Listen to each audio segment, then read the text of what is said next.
والله سأقول لك قدمت مباراة رائعة رائعة بكل معنى الكلمة، الجميع فخور بهذا المنتخب. لا، مباراة حلوة. آه،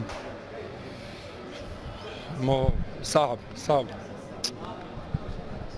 الفريق كله يلعب كويس، يعني كان بدنا نفرح العالم وإن شاء الله فرحوا.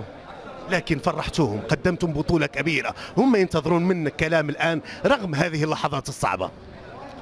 انه شكرا كثير انه كنت معنا، ونحن كل حسينا انه الجمهور كله مو بس بالملاعب، بالدنيا كلها كل كانوا معنا، يعني شيء كبير، وكان بدنا نكمل، بس فوتبول مرات مو يجي لك اللي تستاهل.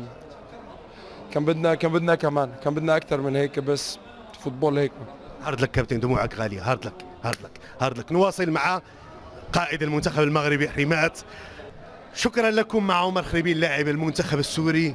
والله يا عمر لازم تكونوا فخورين جدا بالعمل الرائع اللي قدمتم، البطولة الكبيرة، الاستماتة القتالية.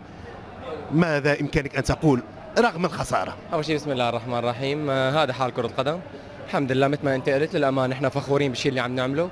عم تلعب مع فريق من أقوى الفرق في العالم. مبروك لهم، هارد لك لنا، وإن شاء الله تكون يعني هي البداية اللي بلشناها في البطولة تكون خير للكرة السورية إن شاء الله.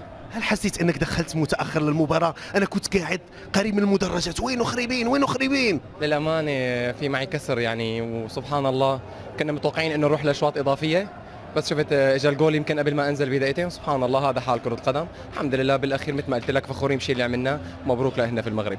كلمة الجمهور السوري.